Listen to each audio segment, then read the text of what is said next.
You still collect comic books? Why this fool got more comics than a mother? The boys in the hood are always hard. In 1991, the hood classic Boys in the Hood was directed by John Singleton, who did an A1 job on bringing bits and pieces of South Central Los Angeles to the world. I said give me my brother's ball back before what?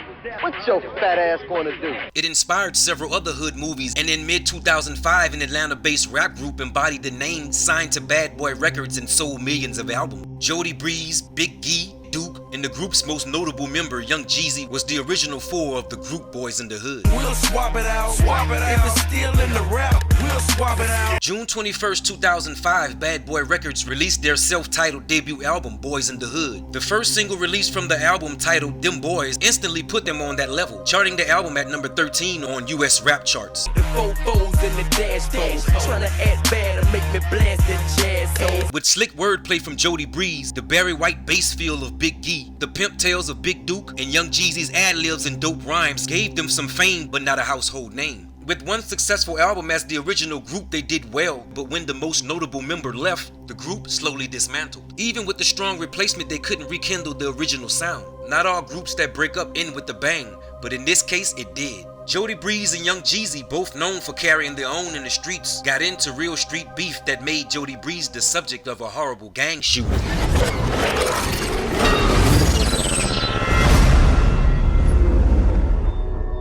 Then I branched out with my own thing with Block Entertainment. I signed Boys in the Hood, Young Jeezy, Rick Ross, Gorilla Zoe, Young Jock. Boys in the Hood was a four-man rap group that was constructed by music producer and owner of Block Entertainment, Russell Block Spencer. Block was a street guy turned music biz professional with a strong eye and tuned ear for talent. Block NT, the new nigga on the block. In 2005, Block Entertainment signed a joint venture with P. Diddy's Bad Boy label and was responsible for bringing in such talent as Young Jock, Gorilla Zoe, and a four-man Atlanta-based gangster group called Boys in the Hood. You don't have the A-Town if Big Block's not involved. With the genius of Block Entertainment and raw tracks from a host of producers including P. Diddy, Nitty Beats, and Block himself, the world was about to know if they didn't already. Bad Boy South, Block Entertainment. I see you, Block.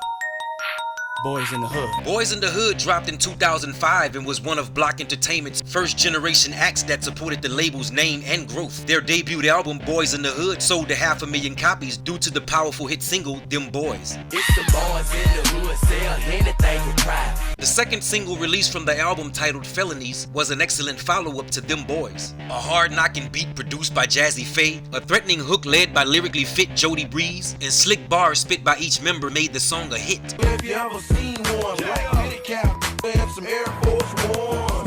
Hey. The video showcased their street personas as well as strong unity amongst the group. The self-titled album charted number 15 on US Billboard 200 and number 1 on both US Billboard top rap albums and top R&B hip-hop albums. So the success of future albums was looking bright for the group. After 400,000 albums sold, the group was stronger than ever. Until one of the lead members, Young Jeezy, left the group and started a solo career. Guess who's back? Still smell the blow on my clothes like Krispy Kreme. I was cooking them all. That's how he came in, you know, he signed for one album. You know what I mean? He came in, he fulfilled his commitment to the group, and he moved on, you know what I mean? When Jeezy went solo, the label officials felt they had to fill his spot, but not with just any artist. Bad Boy Records had the power to make things happen, and the group had their eyes on either Lil Wayne or Rick Ross at the time. After thinking it over, they decided on another A-Town native, a rising artist named Gorilla Zoe, who was also signed to Block Entertainment. I'm losing my mind, losing control. Yeah, man, before Zoe joined the group, man, there was talk of Lil Wayne being in the group or Rick Ross, like... Well, man, we just decided to go back and get a regular nigga from the hood, too.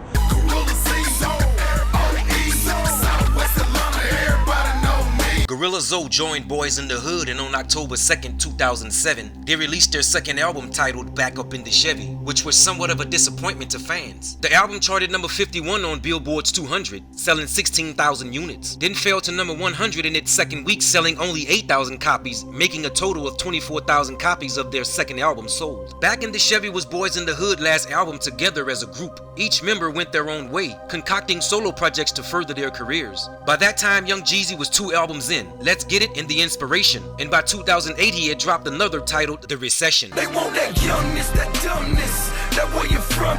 Gorilla Zoe released his solo album in 2007 titled Welcome to the Zoo, which was highly anticipated and did well for him. He followed up with 2 more albums with the majors before going back to his independent roots. stayed into music but was arrested for unknown reasons and spent 3 years in Hayes State Prison. He was released in 2015 and got back on the track with his music career. Big Duke got straight to work after the group broke up and dropped his solo album titled The 2 Official Mix. Jody Breeze, who was one of the group's most notable members, had taken a different approach to his career that resulted in fame for the wrong reasons. Stupid sons of bitches. Hey, young G's and mama, sorry, your son is up.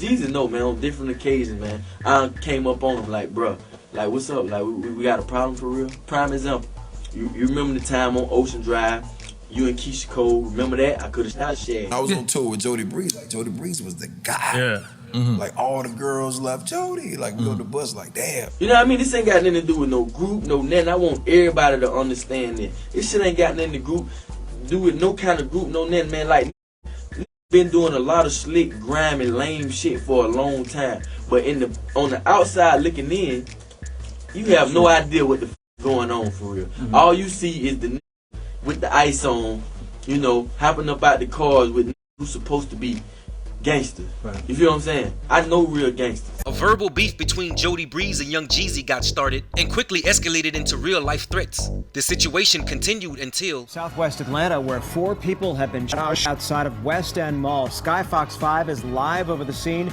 You can see multiple police cars there as officers investigate. This did start with some sort of an altercation inside the mall at West End.